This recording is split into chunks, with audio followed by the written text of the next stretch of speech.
Hello friends, welcome to Indian study पर आपका स्वागत है। दोस्तों, आज की इस वीडियो में मैं आप लोगों के लिए यूपी पुलिस कांस्टेबल के री एग्जाम के रिगार्डिंग जीके का टेस्ट लेकर के आया हूं, जो कि आपके आने वाले एग्जाम के लिए बेहद इंपॉर्टेंट है। वीडियो अगर आपको अच्छी लगे तो प्लीज दोस्तों वीडियो को लाइक और शेयर जरूर कर दीजिएगा। तो चलिए दोस्तों, स्टार्ट करते हैं और देखते हैं पहला क्वेश्चन कि मोतीलाल नेहरू बाल संग्रहालय कहाँ पर स्थित है। ये आपसे पूछा गया है, सिंपल क्वेश्चन है, आसानी से आप बता भी सकते हैं। अगर हम बात करें मोतीलाल नेहरू बाल संग्रहालय की, जिसकी स्थापना 1957 में की गई थी, और कहां पर की गई थी? लखनऊ में। तो ये लखनऊ में स्थित है। तीसरा ऑप्शन करेक्ट। उत्तर प्रदेश के निम्नलिखित जिलों में से किसका क्षेत्रफल सबसे ज्यादा है? बढ़िया क्वेश्चन, आसानी से आप बता सकते हैं।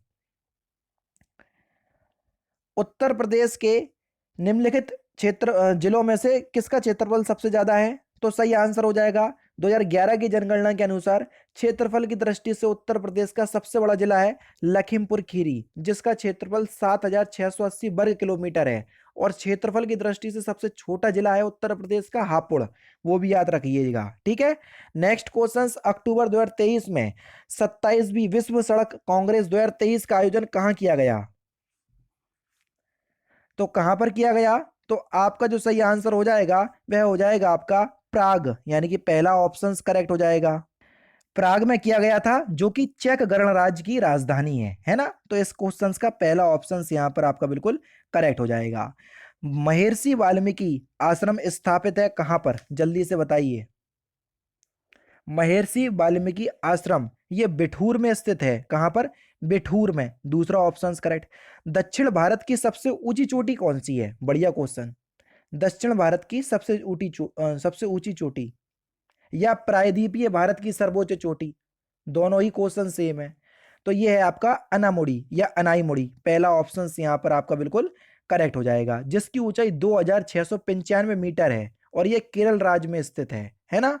नेक्स्ट क्वेश्चन, नवंबर 2023 में भारतीय मूल की स्वास्थ्य कार्यकर्ती थन चेलिनिमी को किस देश के सबसे बड़े श्रम समूह नेशनल ट्रेड यूनियन कांग्रेस का अध्यक्ष चुना गया? तो किस देश के लिए चुना गया? तो आपका जो सही आंसर हो जाएगा वह हो जाएगा आपका ऑप्शन नंबर, जल्दी से बताइए, इंपॉर्टेंट क्वेश्चन है, सी सिंगापुर। तीसरा ऑप्शन करेक्ट। उत्तर प्रदेश की सर्वाधिक लंबी नहर कौन सी है? आराम से बता सकते हो, कई बार पढ़ा भी है। उत्तर प्रदेश की सबसे लंबी नहर जो कि है शारदा नहर, जिसका निर्माण जो है वो 1920 से 1928 के मध्य हुआ है ना। तीसरा ऑप्शन करेक्ट। सितंबर 2023 में किस राज्य में मुख्यमंत्री लाडली बहना आवास योजना शुरू की गई? जल्दी से बताइए। तो किस राज्य में शुरू की गई है? तो आपका सही आंसर हो जाएगा आपका मध्य प्रदेश। दूसरा ऑप्शन करेक्ट। प्रथम बौद्ध परिषद कहाँ आयोजित की गई थी? जल्दी से बताइए। प्रथम बौद्ध परिषद कहाँ पर आयोजित की गई थी? तो प्रथम बौद्ध परिषद का आयोजन जो है ये अजातशत्रु के समय में हुआ था। कहां पर? राजगृह में। यानी कि इस क्वेश्चन का तीसरा ऑप्शन यहां पर आपका बिल्कुल करेक्ट। एक वोल्ट कितने के बराबर होता है? जल्दी से बताइए। एक वोल्ट कितने के बराबर में होता है? एक वोल्ट, देखो वोल्ट पी बराबर में डब्ल्यू अपॉन टी से अगर आप निकालोगे तो वहां से आपका आ जाएगा, है ना। डब्ल्यू डब्ल्यू अपॉन टी से तो नहीं आएगा, वो तो शक्ति का मात्रक होता है। ठीक है। एक वोल्ट बराबर में होता है 1 जूल पर कूलाम, यानी कि इस क्वेश्चन का दूसरा ऑप्शन करेक्ट हो जाएगा। ठीक है। दूसरा ऑप्शन करेक्ट। भारत के संविधान में उद्देशिका का विचार लिया गया है कहां से? उद्देशिका का विचार, तो देखो भारत के संविधान में उद्देशिका का जो विचार है वो यूएसए के संविधान से लिया गया है। कहां से? यूएसए के संविधान से। लेकिन अगर हम बात करें कि उद्देशिका यानी कि प्रस्तावना की भाषा कहां से ली गई है, तो वो ऑस्ट्रेलिया के संविधान से ली गई है। तो दोनों चीजें अलग हैं, ध्यान रखना। यमुना एक्सप्रेस वे किन दो के मध्य स्थित है? जल्दी से बताइए। यमुना एक्सप्रेस वे ये जो है आप सभी को पता है कि ग्रेटर नोएडा से आगरा को जोड़ता है। ग्रेटर नोएडा से आगरा तक है ये। दूसरा पहला ही ऑप्शन यहाँ पर आपका बिल्कुल करेक्ट, जो कि 165 किलोमीटर लगभग लंबा है। ठीक है। अगस्त 2023 में चेन्नई तमिलनाडु में संपन्न हीरो पुरुष एशियाई चैंपियनशिप ट्रॉफी 2023 का खिताब किस देश ने जीता? तो किस देश ने जीता? ये भारत देश ने जीता। पहला ऑप्शन यहाँ पर आपका बिल्कुल करेक्ट। वन्य जीव सप्ताह कब मनाया जाता है? जल्दी से बताइए। तो वन्य जीव सप्ताह की अगर हम बात करें तो ये 2 से 8 अक्टूबर के मध्य मनाया जाता है। और वहीं अगर हम बात करें वन्य जीव दिवस की, तो ये 3 मार्च को मनाया जाता है, ठीक है, याद रखिएगा। सितंबर 2023 में किस भारतीय वैज्ञानिक को नॉर्मन बोरलॉग फील्ड पुरस्कार 2023 प्रदान किया गया? तो सही आंसर क्या हो जाएगा sir? Option number C, doctor Swati Nayak को। तीसरा ऑप्शन करेक्ट। मनुष्य में लाल रुधिर कणिकाओं का जीवन काल कितना होता है? तो कितना होता है ये? इनका जीवन काल लगभग 120 दिन होता है। तीसरा ऑप्शन बिल्कुल करेक्ट। खाना बनाते समय निम्नलिखित में से कौन सा विटामिन अत्यधिक ताप के कारण आसानी से नष्ट यानी कि खत्म हो जाता है? तो कौन सा विटामिन है? Vitamin C. तीसरा ऑप्शन करेक्ट। ठुमरी गायिका गिरजा देवी का जन्म किस शहर में हुआ था? तो जल्दी से बताइए कि किस शहर में हुआ था। तो यहां पर जो आपका सही आंसर हो जाएगा वह हो जाएगा आपका वाराणसी में। पहला ही ऑप्शन करेक्ट हो जाएगा, ठीक है। नेक्स्ट क्वेश्चन, रजत सिक्के जारी करने वाला प्रथम गुप्त शासक कौन था? रजत यानी कि चांदी के सिक्के, प्रथम गुप्त शासक कौन था? चंद्रगुप्त विक्रमादित्य, यानी कि इस क्वेश्चन का कौन सा, जल्दी से बताइए। और विक्रमादित्य की उपाधि कैसे दी गई थी? चंद्रगुप्त द्वितीय को। तो दूसरा और तीसरा ऑप्शन करेक्ट हो जाएगा। चाणक्यों की राजधानी क्या थी या कहाँ थी? तो चाणक्यों की राजधानी कहाँ थी? तो सही आंसर हो जाएगा आपका बातापी, यानी कि इस क्वेश्चन का कौन सा, पहला ही ऑप्शन करेक्ट हो जाएगा। नेपाल की मुद्रा क्या है? सिंपल सा क्वेश्चन, जल्दी से बताओ। नेपाल की मुद्रा की अगर हम बात करें, करेंसी की, तो नेपाल की करेंसी क्या है? तो आपका जो सही आंसर हो जाएगा वह हो जाएगा आपका रुपया ही चलता है। पहला ऑप्शन करेक्ट, नेपाली रुपया। उत्तर प्रदेश में प्रसिद्ध भारत माता मंदिर स्थित है कहां पर? जल्दी से बताइए। तो ये काशी विद्यापीठ परिषद में स्थित है, यानी कि इस क्वेश्चन का काशी विद्यापीठ परिषद कहाँ है? वाराणसी में। पहला ऑप्शन यहाँ पर आपका बिल्कुल करेक्ट हो जाएगा। काजीरंगा नेशनल पार्क स्थित है कहाँ पर? तो काजीरंगा नेशनल पार्क एक सींग वाले गैंडे के लिए प्रसिद्ध है, जो कि असम में स्थित है।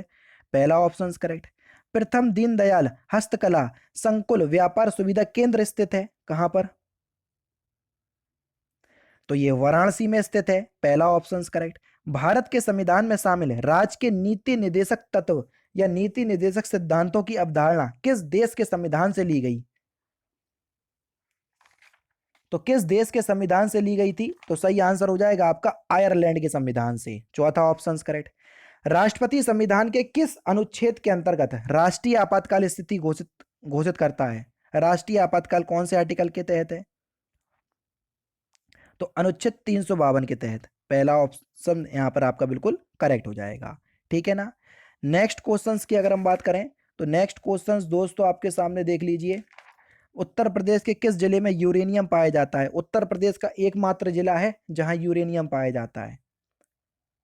कौन सा है? ललितपुर, जो कि बुंदेलखंड क्षेत्र के अंतर्गत आता है। उत्तर प्रदेश का सबसे पुराना विश्वविद्यालय कौन सा है? बढ़िया क्वेश्चन। तो उत्तर प्रदेश का अगर हम सबसे पुराने विश्वविद्यालय की बात करें तो कौन सा हो जाएगा? इलाहाबाद विश्वविद्यालय, जो कि इलाहाबाद में है, जिसकी स्थापना 1887 में हुई थी, है ना। मांग पैदा करने के लिए जरूरत है किसकी? तो मांग पैदा करने के लिए जरूरी है आय। क्या क्या जरूरी होता है? आय। तीसरा ऑप्शन करेक्ट। दांत की बीमारी निम्नलिखित में से किस प्रकार की होती है? दांत की बीमारी, तो ये कवक यानी कि फंगस से होती है। चौथा ऑप्शन करेक्ट। ताप विद्युत परियोजना के संदर्भ में निम्नलिखित में से कौन सा जोड़ा सही है? ये आपसे पूछा गया है। वो कह रहा है कोरबा ताप विद्युत परियोजना उत्तर प्रदेश में है, तो मेरे ख्याल से ये गलत है। पहला ही यहाँ पर आपका गलत दे दिया है। नहीं, पहला तो कोरबा सही है। कोरबा ताप विद्युत परियोजना छत्तीसगढ़ में है ना। तो ये उत्तर प्रदेश दे रहा है, तो ये मतलब आपको सही जोड़ा बताना है, तो ये तो गलत है, ये तो गलत जोड़ा है। रामगुंडम परियोजना तमिलनाडु में दे रहा है, जो कि गलत है। ये तेलंगाना में है। तलचर आंध्र प्रदेश में दे रहे हैं, तो तलचर जो है वो उड़ीसा में है। कावास गुजरात में, ये बिल्कुल ठीक है, तो चौथा करेक्ट है। समझ गए? तो यहाँ पर चौथा ऑप्शन यहाँ पर आपका बिल्कुल करेक्ट हो जाएगा। किस नदी को बांग्लादेश में पद्मा के नाम से जाना जाता है?